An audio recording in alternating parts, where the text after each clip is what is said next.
Hello and welcome to my podcast. My name is Peter Doherty.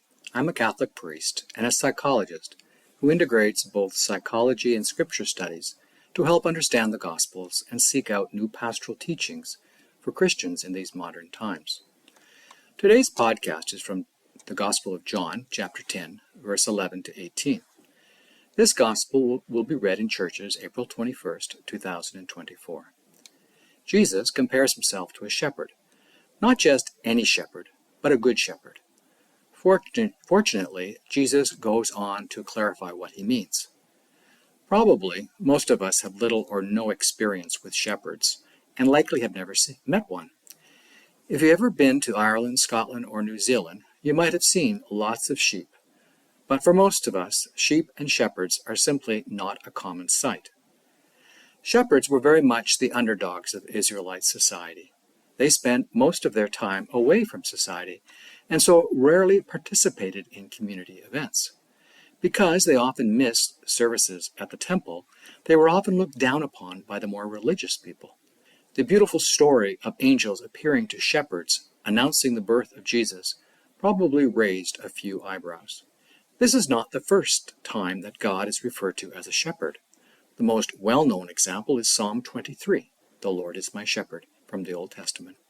Jesus frequently uses common experiences that the people would recognize and identify with to illustrate key spiritual concepts. In the parables, we read about the lost coin, fish, vines, planting crops, for example. People at this time would presumably have been familiar with shepherds. As I mentioned, Jesus goes one step further and compares himself to someone who is hired to look after the sheep, as opposed to a true shepherd who cares for his sheep. Some scripture scholars suggest that the comment about the hired shepherds might have been a veiled criticism of the Jewish religious leaders at the time. It was important for the sheep to know who their shepherd was. For example, often at night the sheep would be enclosed in the sheepfold.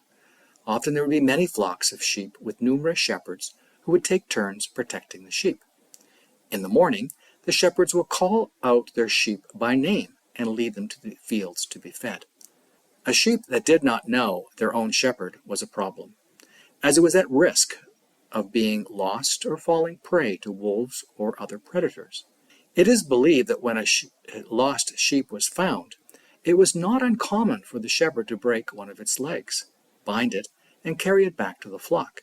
There are many examples, or pictures, and statues of a shepherd carrying a lamb over his shoulders. The lamb would be with the shepherd while its leg healed. During that time, it would learn the smell and the voice of the shepherd. By the time the leg was healed, the lamb would recognize the voice of the shepherd, and in some cases, even the smell of the shepherd. The sheep would hopefully follow the shepherd now more closely rather than get lost. Just to be clear, I'm not saying that God will spiritually break our legs in punishment for our spiritual wandering. No. I am simply agreeing with much of the current research that suggests that some trauma may play a role in spiritual and psychological growth. I urge you to check out the book Beyond Trauma, written by Dean Bonora. Studies show that many soldiers, particularly those who have experienced a moderate level of wartime trauma, survive their traumatic experiences with a greater sense of purpose, a deeper appreciation for life, changed priorities, and in some cases, a deeper desire to walk closer to God. Research on veterans who experienced conflict noted spiritual adjustments, new perspectives on life, changes in the direction of their life, and a reduced attachment to material things. Slightly over half of the respondents of the studies reported some form of personal or spiritual growth as a result of their combat experience. Some soldiers specifically stated that they became stronger, more capable of dealing with life's demands, less stressed, and more determined because of their combat experience. I don't believe God creates trauma to foster our growth, but when it happens, we have an opportunity to grow from the experience. Jesus seems to be placing an emphasis on the importance of the shepherd knowing his sheep. The shepherd not only protects the sheep, but knows his sheep, and importantly, the sheep know the shepherd. This metaphor was likely stronger in a society where sheep would be more common. And in our culture, it may not be so obvious. Nonetheless, our relationship with God calls us to know God. How do we get to know God? Well, one, by listening to this podcast, you are, in all probability, desiring to know God more deeply. I encourage you to read and study the Scriptures. I urge you to read books written by known Scripture scholars to gain a fuller understanding of the Scriptures. Jesus also makes references to other sheep who are not part of the flock. It's noteworthy that Jesus talks about all the sheep becoming one flock. Jesus, as the Good Shepherd, didn't come for just one group of people, but for all.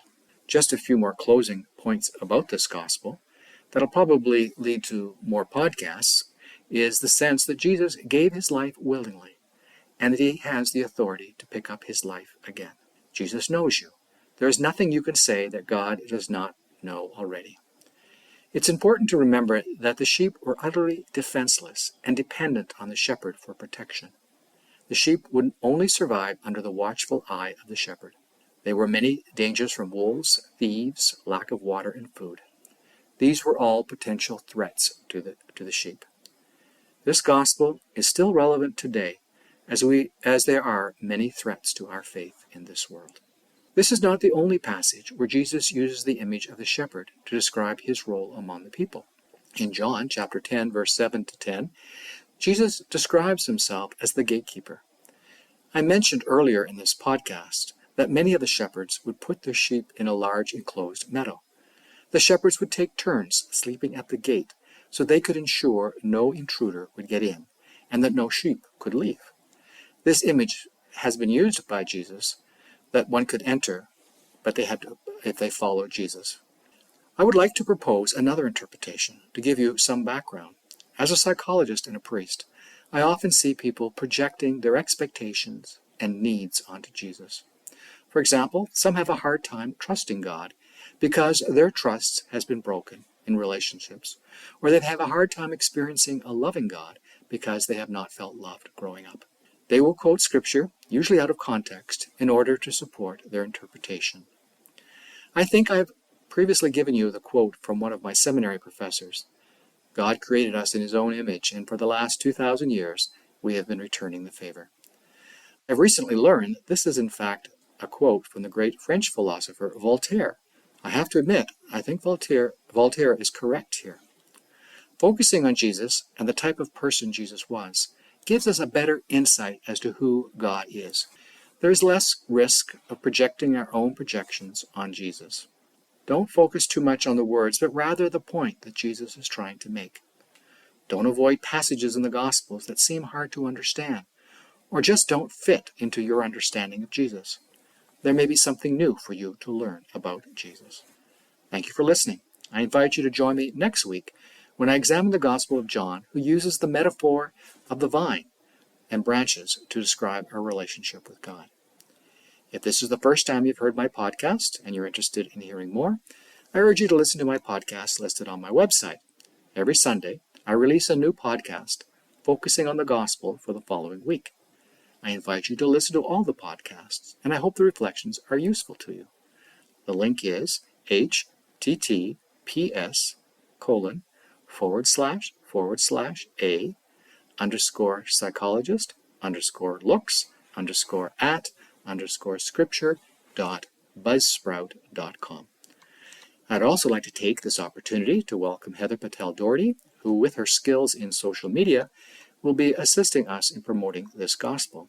She'll be joining Mr. Richard Coulombe, who has graciously agreed to review this podcast. Thank you, Richard, and welcome, Heather.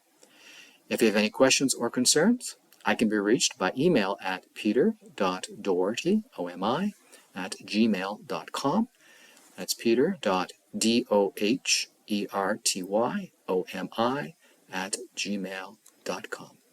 God bless and have a great week.